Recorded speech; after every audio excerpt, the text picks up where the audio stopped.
पे? ठीक है। हेलो प्यारे विद्यार्थियों, नमस्कार, राधे राधे। भाई आज और एक मास्टर क्लास के साथ आज होने वाला है प्रबंध के सिद्धांत का मास्टर क्लास।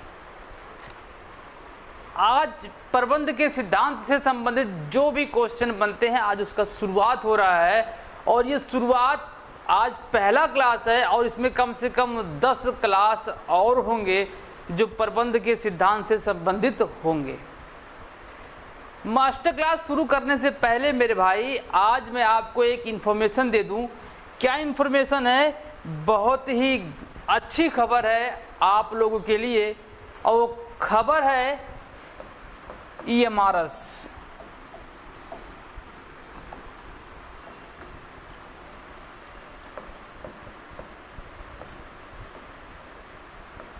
EMRS अभी तक क्या था भाई? 740 स्कूल थे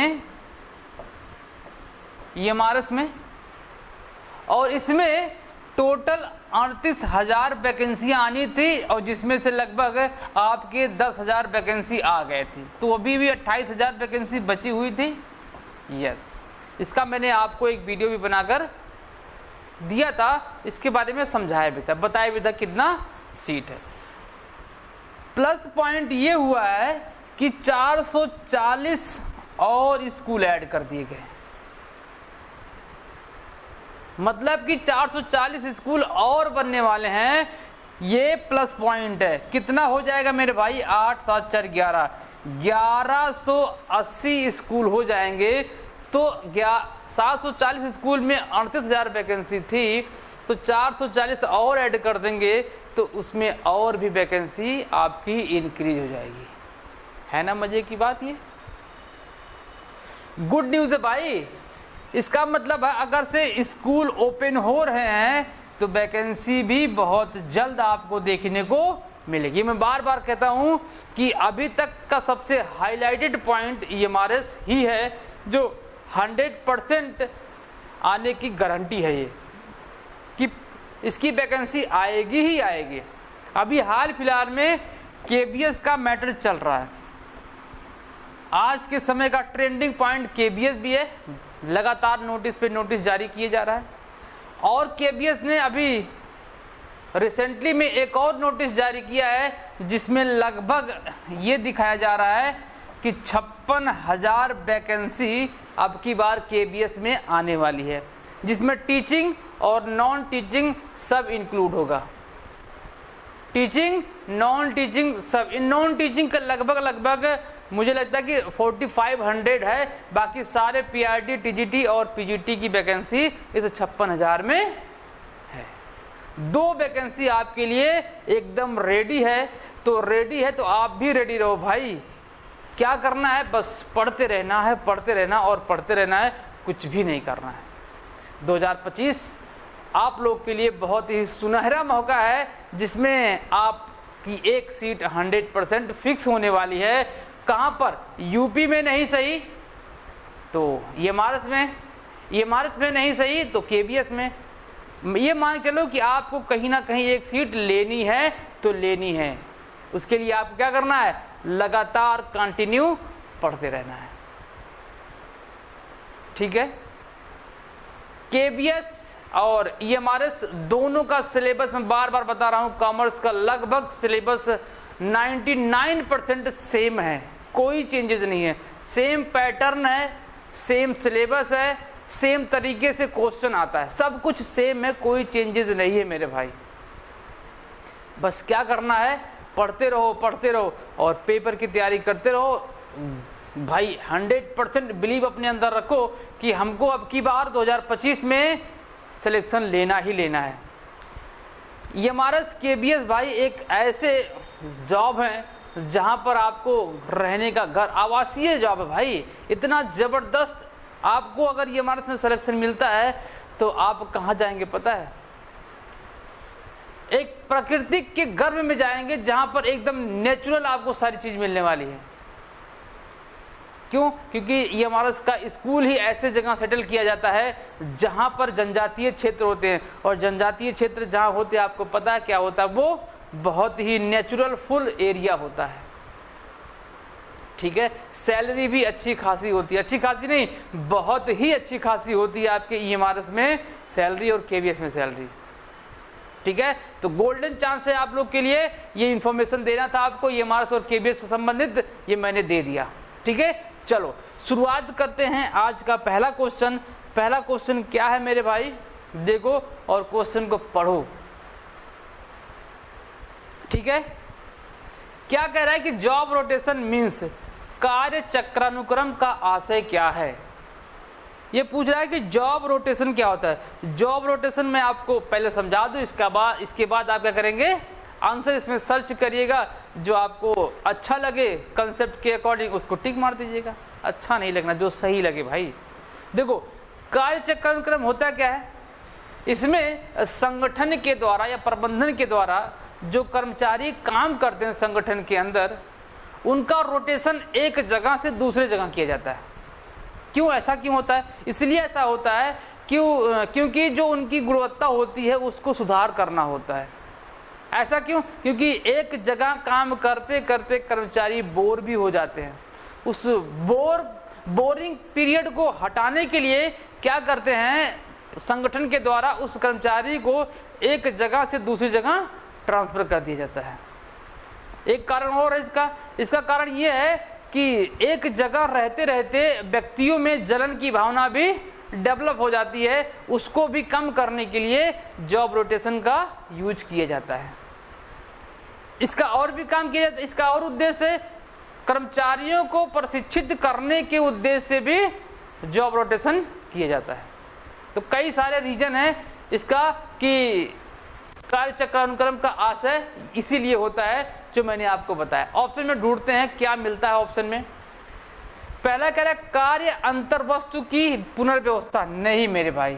rearrangement of the job content, नहीं, ऐसा नहीं है, रीअरेंजमेंट नहीं करना है, अरेंजमेंट सेम रहेगा, संगठन में ही रहेगा, बस एक जगह से दूसरी जगह उसको रोटेट कर दिया जाएगा। क्लियर। दूसरा देखो, विभिन्न उपखंडों में कार्यों का चक्रण, नहीं, rotation of job between various sections, no. कार्य पर लगे लोगों का परिवर्तन, ये देखो ऑप्शन नंबर सी, आपका ऑप्शन नंबर सी सही है कि changing people in the job, जो काम पर कर्मचारी लगे हुए हैं उन्हीं को आपस में अदला बदली कर दो, इसी को कार्य चक्रानुक्रम कहते हैं, ठीक है। चलो आगे चले, पढ़ो भाई, अगला क्वेश्चन पढ़ो। फाइलिंग से संबंधित है। फाइलिंग मैंने पिछली क्लास में आपको समझाया था, फाइलिंग क्या होता है। फाइलिंग एक ऐसी पद्धति है जिसमें पत्रों को रखने की सही तरीके से, पत्रों को सही तरीके से रखने की विधि को ही क्या बोलते हैं, फाइलिंग कहते हैं। अब क्या पूछ रहा है ये, फाइलिंग की निम्नलिखित विधियों में से किसे सर्वोत्तम माना जाता है। कौन सी विधि ऐसी है जिसे सर्वोत्तम विधि मानी जाती है। देखो विधि कौन, एक दे रहा है हॉरिजॉन्टल दे रहा है, एक वर्टिकल दे रहा है। हॉरिजॉन्टल का मतलब होता है फाइल को ऐसे रखेंगे ऊपर नीचे, क्या करेंगे, फाइल को ऐसे रखेंगे, और वर्टिकल में फाइल को ऐसे रखा जाएगा। अब आप बताओ कि फाइल को ढूंढना सबसे आसान कहाँ होगा, इस फाइल के पीछे लिखा होगा जो संबंधित फाइल होगी जिससे, तो इस वाले कंडीशन में फाइल को ढूंढना आसान हो जाएगा। इसमें क्या करेंगे, जो हम नाम देखेंगे आसानी से उसको निकाल लेंगे, और इस वाले कंडीशन में ऊपर से नीचे हम उसको उल्टेंगे पलटेंगे, तब जाके हमको हमारी फाइल मिलेगी जो हमको आवश्यकता होगी। तो दो फाइल में कंपेयर करना है, दो विधि में, तो पहला विधि क्या है, हॉरिजॉन्टल, दूसरी विधि क्या है, वर्टिकल। तो कहने का मतलब है कि ये विधि सबसे परफेक्ट मानी जाती है, क्योंकि इस विधि के अनुसार आवश्यकता पड़ने पर संबंधित फाइल को आसानी से निकाला जा सकता है। इसलिए सबसे उत्तम सर्वोत्तम क्या माना जाता है, वर्टिकल फाइल को माना जाता है, लंब रूप फाइल को माना जाता है, फाइलिंग को माना जाता है क्या, फाइलिंग का सबसे अच्छा सिस्टम, ठीक है। इसमें एक लिखा हुआ पिजन होल सिस्टम, ये कौन सा भाई फाइलिंग का सिस्टम है। कबूतरों पर तो कहाँ से आगे, कबूतर मेरे भाई ऐसे आया है कि यह भी एक फाइलिंग का सिस्टम है। आप कबूतर के घर को देख रखे हैं, हाँ बिल्कुल, शहरों में तो ऐसे नहीं होते, लेकिन गांव क्षेत्र में जो घर होते हैं, वो घर के जो छत होता है, छत के जस्ट नीचे एक जंगले टाइप में छोटा सा बना होता है, कबूतर उसी में वास करते हैं, कबूतर उसी में रहते हैं। सेम तरीके से एक बॉक्स होगा और उसी बॉक्स में क्रमानुसार जैसे सीक्वेंस बनाया गया है या फिर संबंधित फाइल के अनुसार क्या करेंगे, उस बॉक्स में रखते हुए चले जाएंगे, जिसे क्या बोलते हैं, पिजन होल सिस्टम बोला जाता है। ठीक है, तो कहने का मतलब है कि फाइलिंग का सबसे बेटर जो सिस्टम है, मेथड है, वो कौन सा है, लंबवत वाला फाइलिंग मेथड माना जाता है। ठीक है, नेक्स्ट क्वेश्चन चलो मेरे भाई। ये देखो डिसीजन ट्री की बात कर रहा है, किसकी बात कर रहा है, डिसीजन ट्री की बात कर रहा है। ये क्या होता है, डिसीजन ट्री ही किसी भी व्यवसाय में, किसी भी संगठन में एक इम्पोर्टेंट रोल निभाता मेरे भाई। क्यों सर,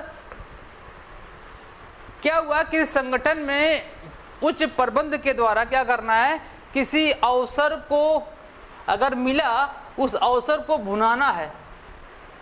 अवसर का मतलब यहाँ पे क्या है कि नए टेक्नोलॉजी का मार्केट में कैसा जो ट्रेंड चल रहा है, उसके अकॉर्डिंग अपने गुड्स को डेवलप करना है।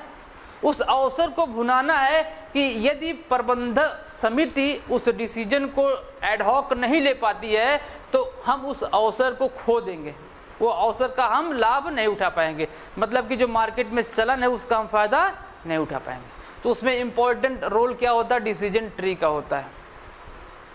क्लियर, यदि किसी संगठन को खरीदना है तो डिसीजन ट्री क्या करता है, उसमें इंपॉर्टेंट रोल निभाता है। वो जो हम व्यवसाय खरीदने वाले हैं वो हमारे लिए उचित है कि नहीं है, लाभदायक है कि नहीं है। जब डिसीजन लिया जाएगा सबके द्वारा मिलके, तभी तो हम उसको परचेज कर पाएंगे। अदरवाइज किसी लॉस मेकिंग बिजनेस को हमने खरीद लिया और हम उसको और लॉस में चले गए, तो वहाँ पर लॉस की संख्या और बढ़ती चली जाएगी। इसीलिए डिसीजन ट्री क्या होता है, बड़ा ही इंपॉर्टेंट पहलू होता है किसी भी संगठन के लिए। तो इसका आंसर क्या हो सकता है कि एक व्यावसायिक संस्था में निर्णय वृक्ष क्या होता है, संगठनात्मक प्रभावशीलता को बढ़ाता भाई, संगठनात्मक प्रभावशीलता को बढ़ाता है, इंप्रूव ऑर्गेनाइजेशनल इफेक्टिवनेस। ठीक है, ओके, नेक्स्ट क्वेश्चन आ जाओ। क्वेश्चन को पढ़ो भाई और आंसर करो। ये देखो अब शुरू हो गया आपका प्रिंसिपल ऑफ मैनेजमेंट। अभी तक थोड़ा सा 2-3 क्वेश्चन आपके लिए था, व्यवसायिक संगठन था, बिजनेस ऑर्गेनाइजेशन था, लेकिन अब शुरू हो गया आपका प्रिंसिपल ऑफ मैनेजमेंट। क्या है देखो, सीधा सा सवाल है, किस पद्धति का एक बड़े आकार के प्रतिष्ठान के लिए सुझाव दिया गया। ये तो भाई वही आ गया, देखो खड़ी फाइल, वर्टिकल, जो अभी हम लोगों ने चर्चा किया, वर्टिकल फाइल है भाई। यहाँ से देखो फाइलिंग क्या है, नत्थीकरण कह रहा है। नत्थीकरण भी क्या है, एक फाइलिंग का सिस्टम है। जो फाइल होते हैं उसको एक धागे में बांध कर नत्थी करके रख दिया जाता है, उसे क्या बोलते हैं, नत्थीकरण। ये क्या है, आलेखों को रखना, रिकॉर्ड कीपिंग। क्या करना है, आलेखों को रखना, रिकॉर्ड कीपिंग। आलेख मतलब वो जो पत्र होते हैं उनको रखना। नेक्स्ट क्वेश्चन आ जाओ। टीमिंग एंड लैडिंग शब्दों का प्रयोग क्या होता है। हाँ ये आ गया बढ़िया चीज, बढ़िया टॉपिक है भाई ये। क्यों मैं ऐसा क्यों कर रहा हूँ, बढ़िया टॉपिक है। बढ़िया टॉपिक का मतलब मेरे भाई आपके पीजीटी के और टीजीटी के लिए इंपॉर्टेंट है। क्यों, क्योंकि ये कई बार क्वेश्चन निकल के आया, निकल के नहीं, कई बार क्वेश्चन पूछा गया। ये टीमिंग एंड लैडिंग क्या है, मैं बताता हूँ क्या आता है। टीमिंग एंड लैडिंग जो होते हैं वो नगद घोटाले संबंधित होते हैं। कैसा घोटाला, व्यवसाय के अंदर जो कर्मचारी काम करते हैं, जो कैश से संबंधित लेखा करते हैं, वो ये काम करते हैं टीमिंग और लैडिंग का। कैसे, क्या किया, 3-4 भाई आए, ग्राहक आए, उन ग्राहकों में से एक ग्राहक का उसने अमाउंट नहीं लिखा, कहाँ पर, बुक्स ऑफ अकाउंटिंग में, उसकी रिकॉर्डिंग नहीं की। दूसरे वाले ग्राहक को उस पहले वाले ग्राहक के अमाउंट को उसी में ऐड कर दिया या फिर उसके स्थान पर उसको दिखा दिया। तीसरे वाले ग्राहक को दूसरे वाले पर दिखा दिया, चौथे वाले को तीसरे वाले पे। ये जो झोल चलेगा ये चलता रहेगा, इसी का नाम क्या है? Teeming and lading. क्या इसमें नगद घोटाले संबंधित होता है? जो कर्मचारी झोल करता है, इसकी टोपी उसके सर ला के रखता है, इसी को टीमिंग एंड लैडिंग के नाम से जाना जाता है। तो आंसर क्या होने वाला है? नगद घोटाले से संबंधित। लेखा का हेरफेर नहीं, ऐसा नहीं है। जाली करे नहीं, उपरोक्त में से नहीं। पहला ही आंसर क्या है? सही है, नगद घोटाले के संबंध में। ओके, अगला क्वेश्चन या आ जाओ भाई। एक व्यापारी इकाई के सामाजिक उत्तरदायित्व में सम्मिलित नहीं है। सामाजिक उत्तरदायित्व में सम्मिलित नहीं है कह रहा भाई। देख लो क्या क्या है। दुर्लभ संसाधनों का अनुकूलतम उपयोग। भाई ये तो किसी भी व्यवसाय के लिए उसका सामाजिक उत्तरदायित्व बनता ही है। जो दुर्लभ संसाधन होते हैं उनका अनुकूलतम प्रयोग करना किसी भी व्यवसायिक संस्था के लिए अनिवार्य होता है। दूसरा कह रहा है कि रोजगार के अवसर उत्पन्न करना। भाई व्यवसाय सेटअप ही इसीलिए किया जाता है कि रोजगार के अवसर डेवलप हों। ठीक है। अंशधारियों के प्रति दायित्व नहीं। व्यापारिक इकाई का अंशधारियों के प्रति दायित्व क्यों बनेगा? बिल्कुल भी नहीं। क्यों ऐसा मैंने क्यों बोला? इसलिए बोला क्योंकि भाई जो अंशधारी होते हैं वही तो स्वामी होते हैं एक्चुअल में। तो उनके प्रति कौन सा सामाजिक उत्तरदायित्व? सामाजिक उत्तरदायित्व बनता है जो कंपनी से बाहर के लोग हैं उनसे संबंधित हो। अब इसमें एक शब्द और मैं जोड़ दूं। क्या चौथा? देखो क्या है चौथा है कि आर्थिक शक्तियों का विकेंद्रीकरण। बिल्कुल, आर्थिक शक्तियों का क्या होना चाहिए? विकेंद्रीकृत होना। अपने पास नहीं होना चाहिए। जितने भी शक्तियां हैं फाइनेंस से संबंधित वो केवल अपने पास मत रखो। क्या कर दो? उसको डिसेंट्रलाइजेशन कर दो। क्लियर? इसमें क्या हो सकता है? और पर्यावरण के भी हम जोड़ सकते हैं। भाई मोस्ट इंपॉर्टेंट है आपका ये पार्ट भी है पीजीटी के एग्जाम के लिए। पर्यावरण से संबंधित बहुत ही जबरदस्त सोशल रिस्पॉन्सिबिलिटी होती है किसी भी व्यवसाय के लिए, लेकिन फॉलो कौन करता भाई? आप व्यवसायी को देख लो, व्यवसायियों को देख लो, हर नदी नाले रही है, पेड़ की ऐसी कटाई हो रही है कि उसका कोई पता ही नहीं है। जंगल भाई बंजर बनते चले जा रहे हैं, पेड़ वहां से निकाल लिए जा रहे हैं। तो पर्यावरण संरक्षण कहाँ हो रहा है? बिल्कुल भी नहीं हो रहा है। तो पर्यावरण संरक्षण के बारे में केवल व्यवसायियों को नहीं, हमें भी थोड़ा सा उसके बारे में पहलू कर रखना चाहिए। पहल सबके सामने हमको भी केयर करना चाहिए और आपको भी क्या करना चाहिए? अपने एरिया में कम से कम एक साल में तो 2-3 पेड़ लगा ही देना चाहिए, जिससे वातावरण क्या बना रहे? अच्छा बना रहे भाई। ठीक है। तो पर्यावरण के प्रति आप भी सजग रहिए, हम भी सजग रहें, और हम सही रहेंगे तो सरकार भी पर्यावरण के प्रति सकारात्मक रूप जरूर अपनाएगी। ठीक है। तो ये क्या है? 7 का आंसर नंबर सी क्या है कि अंशधारियों के प्रति इसका कोई उत्तरदायित्व नहीं होता है। विवेकीकरण का सर्वप्रथम प्रादुर्भाव कहाँ से हुआ था? मतलब ये कह रहा है कि जो भैया विवेकीकरण है वो कहाँ से सबसे पहले? सबसे पहले जर्मनी से आया था। इसमें कुछ बताना ही नहीं है। विवेकीकरण के बारे में कई बार बता भी चुका हूँ, तो आप यहाँ इसका आंसर जान लो कि विवेकीकरण का उद्गम कहाँ से हुआ था? तो जर्मनी से हुआ था। नेक्स्ट क्वेश्चन पढ़ो भाई, मैं पानी पी लूँ 1 मिनट।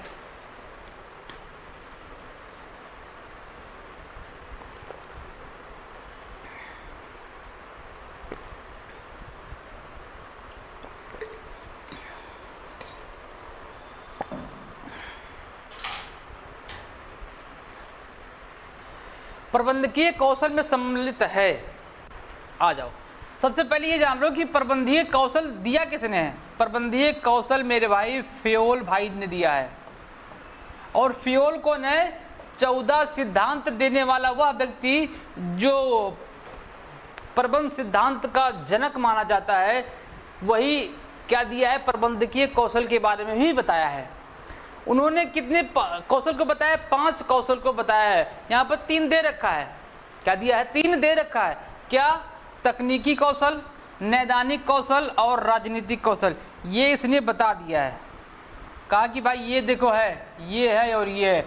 ये आंसर, ये आंसर, ये आंसर सही है सब। इसका मतलब क्या है? आंसर डी सही है। लेकिन प्रबंधकीय कौशल फ्योल ने दिया, मैंने बताया 5 है, तो 2 और कौन है? देखो 2 और है भाई। एक मानवीय कौशल, मानवीय कौशल,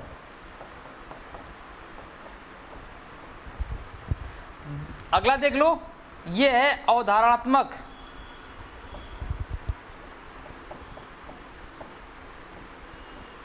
कौशल। हो गए ना 5? 1 2 3 4 एंड 5। इसको जरूर याद कर लेना। इसलिए मैं कह रहा हूं ये कम से कम 5 से 6 बार टीजीटी पीजीटी में मिलाकर क्वेश्चन आया हुआ है। तरीका बस अलग होता है पूछने का। यहां पर पूछ रहा है कि सम्मिलित कौन है, अब आने वाला समय पूछेगा कि सम्मिलित है कि नहीं है। ठीक है, तो ये क्वेश्चन का आंसर क्या हो जाएगा? डी। अगले क्वेश्चन पे चलते हैं भाई, पढ़ो क्वेश्चन क्या कह रहा है। प्रतिवेदन के सामान्य सिद्धांत, ये सिद्धांत नहीं पूछ रहा भाई, ये इसकी क्या पूछ रहा है? क्वालिटी पूछ रहा है, विशेषता पूछ रहा है कि कौन कौन सी विशेषता होनी चाहिए किसमें? रिपोर्टिंग में 3 दिया है, तुलना, संगतता, परिशुद्धता। 4-5 और मैं बताता हूं। किसके अनुसार होना चाहिए? व्यवस्था के अनुसार होना चाहिए। अच्छा, पहला कम खर्चीली होनी चाहिए। भाई खर्चीली होगी तो हम रिपोर्टिंग को अपनाएंगे ही क्यों? कम खर्चीली होनी चाहिए। सामयिकता होनी चाहिए। क्या होनी चाहिए? सामयिकता, समय के अकॉर्डिंग होना चाहिए। और क्या होना चाहिए? संक्षिप्तीकरण होना चाहिए, संक्षिप्तीकरण होना चाहिए। लो 4 और मैंने बता दिया। और बताऊं क्या?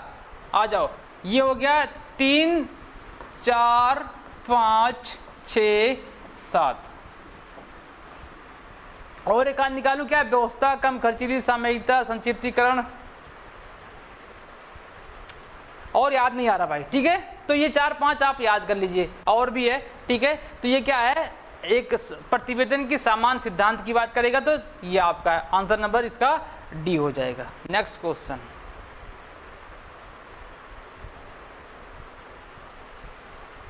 पढ़ लिया क्वेश्चन भाई। इसमें से कौन प्रबंधन में जेड सिद्धांत के प्रतिपादक हैं?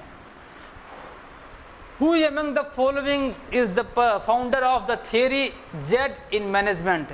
जेड थ्योरी की बात कर रहा है। किसकी बात कर रहा है? जेड। जेड थ्योरी को दिया किसने है? आउची भाई ने दिया है। आउची। क्या हुआ कि एक प्रैक्टिस सेट में मैंने देखा कि जो प्रैक्टिस सेट जो था वो प्रीवियस ईयर में आया हुआ था, पेपर में क्वेश्चन वो था, सेम क्वेश्चन था कि जेड सिद्धांत का प्रतिपादन किसने किया है। और मैं क्या सोच रहा था कि आउची मैंने याद कर रखा था, और एक्चुअल में ऑप्शन में आउची थे ही नहीं, और मैं हो गया कंफ्यूज। मैं सोचा आउची नहीं है इसका, मैंने साफ साफ बोल दिया कि भाई ये क्वेश्चन गलत है, लेकिन एक्चुअल में क्वेश्चन सही था, क्योंकि जो आयोग था उसने उस क्वेश्चन को सही माना था, और एक्चुअल में सही था भी। क्यों? क्योंकि आउची के अलावा उसमें उर्बिक भी शामिल थे,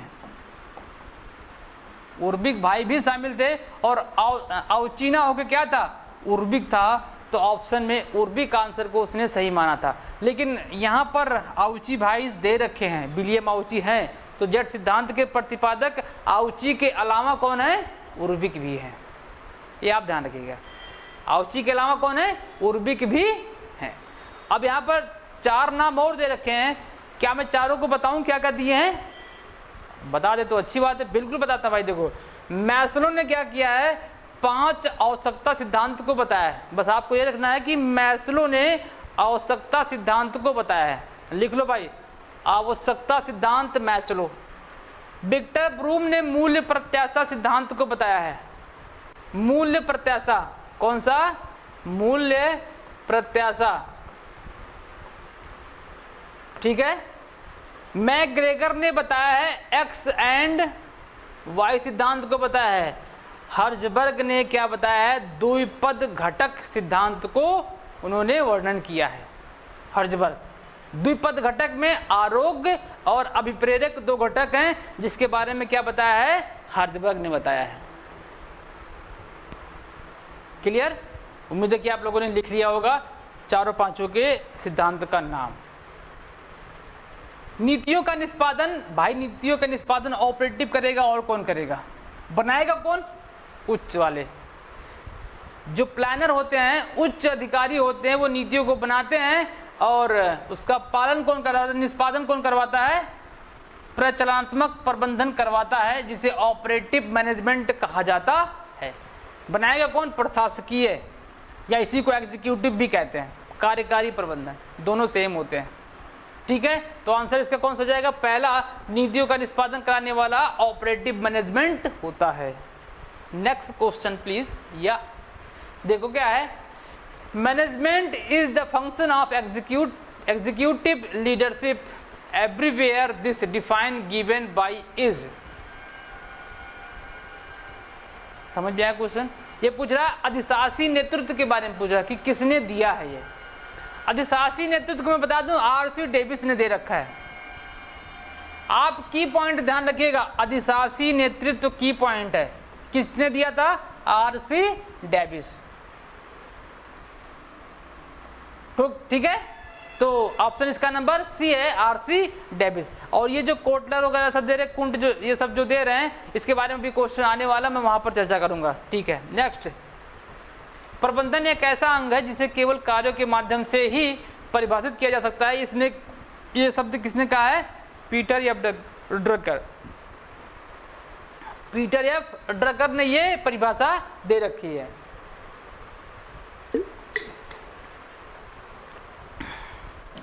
कार्यों के माध्यम से अगर किसी भी क्वेश्चन में आए तो पीटर एफ ड्रकर। भैया ने और क्या दिया, भैया ने एमबीओ दे रखा है।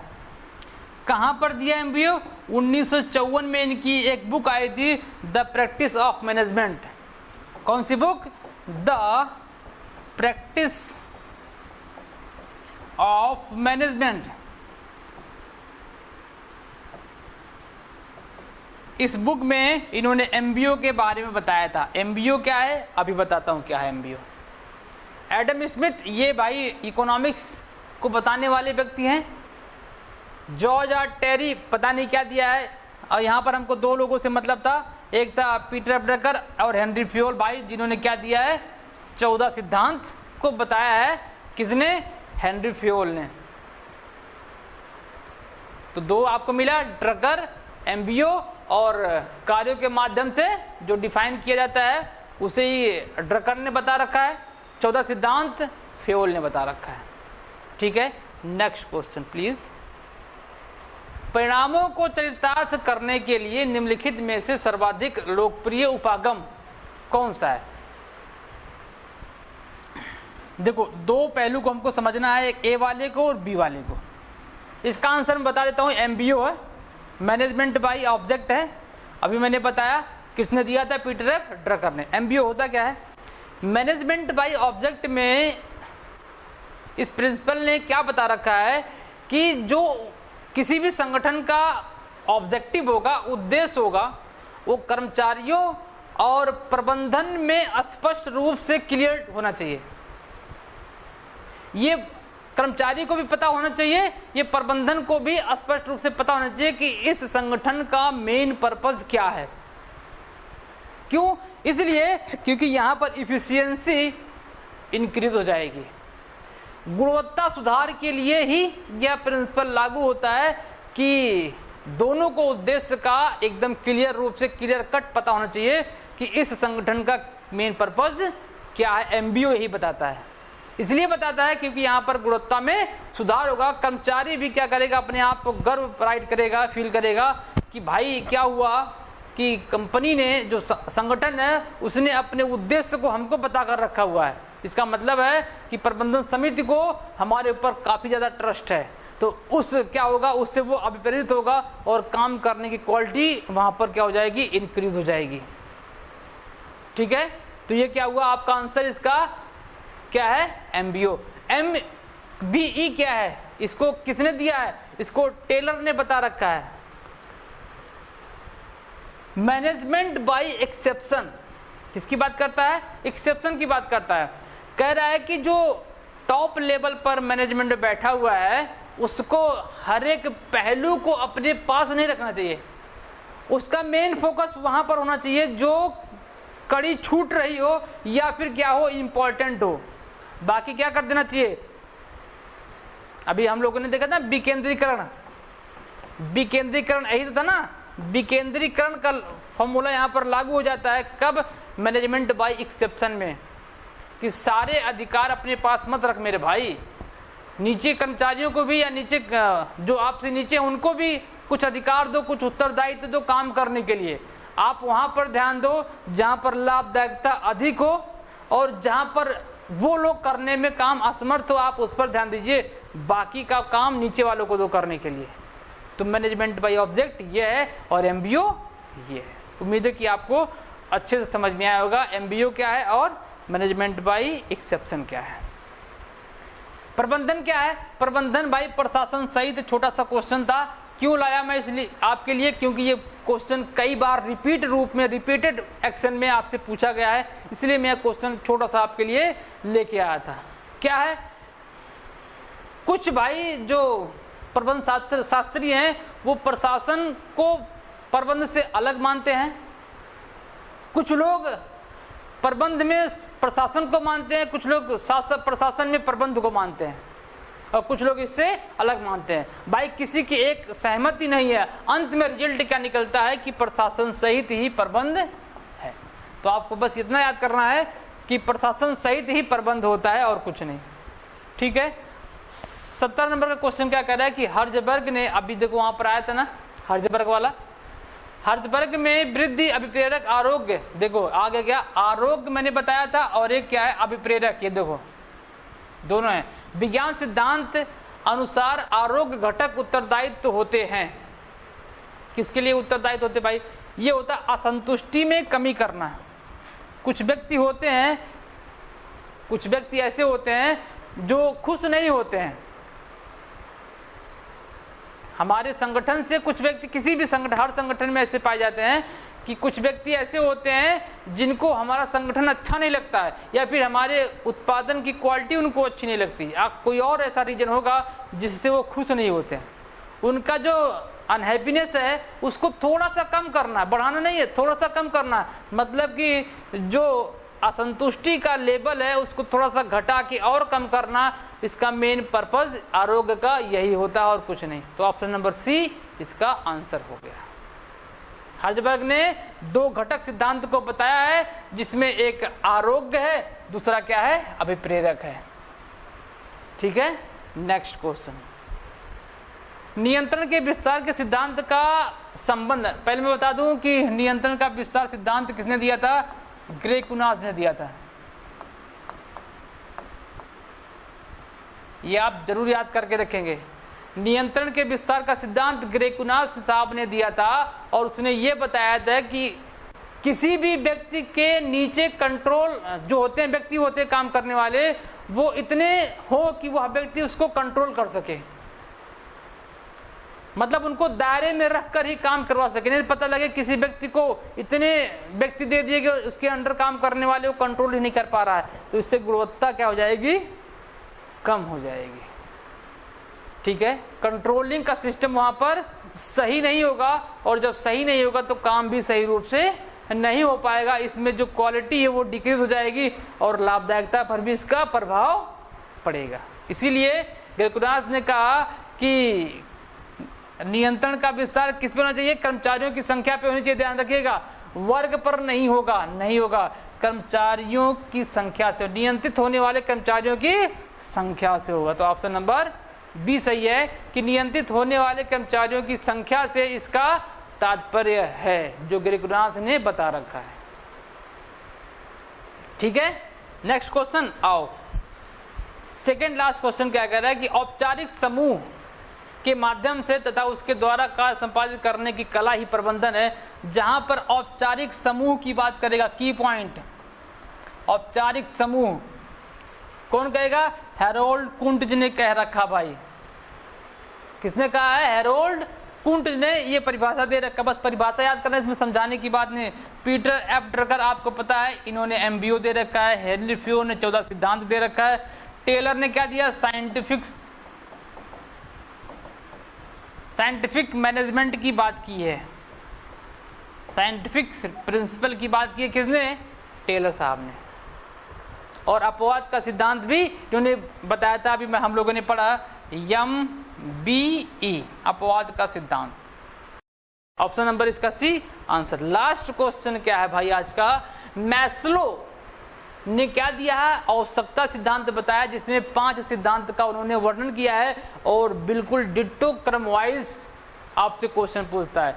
आपसे पूछेगा कि मैस्लो के द्वारा आवश्यकता सिद्धांत में सबसे टॉप पे किस आवश्यकता की बात करता है, तो मैं बताता हूं किस आवश्यकता की बात करता है। तो ऑप्शन नंबर इसका डी सही है, 5 बताया। देखो पहला क्या है, शारीरिक सुरक्षा, शारीरिक सुरक्षा की बात करता है।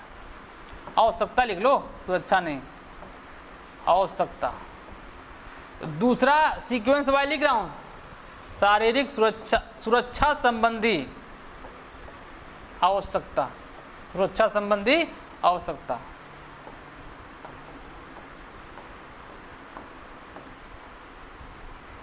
तीसरा सामाजिक आवश्यकता।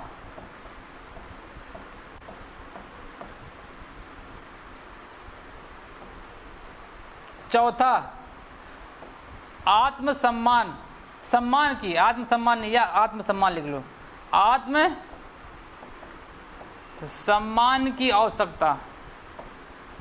और लास्ट लिख लो 5वां, आत्म अनुभूति, आत्म अनुभूति की आवश्यकता। ये सीक्वेंस आप जरूर याद करके रखेंगे भाई, क्योंकि सीक्वेंस पेपर में कई बार पूछा हुआ है। पहले सारे, अब आवश्यकता को हटा दो, एक सेंटेंस में याद कर लो, शारीरिक सुरक्षा, सामाजिक आत्मसम्मान, आत्मानुभूति। 5 वाक्य में आपका एक सेंटेंस कंप्लीट हो गया। आपको पूरा ये याद करने की जरूरत नहीं, सीक्वेंस याद हो जाएगा। ठीक है, तो ये आपके 20 क्वेश्चन थे प्रिंसिपल ऑफ मैनेजमेंट के। 20 क्वेश्चन का मैंने कम से कम 30 से 40 क्वेश्चन जरूर आपको बना के दिया है। ठीक है, तो आप, उम्मीद है कि आप लोगों ने सबको अच्छी तरीके से नोट डाउन किया होगा और आपको क्लास अच्छा भी लगा होगा। ठीक है, मिलते हैं आपसे अगले क्लास में, तब तक पढ़ते रहिए और मुस्कुराते रहिए। Bye bye, take care.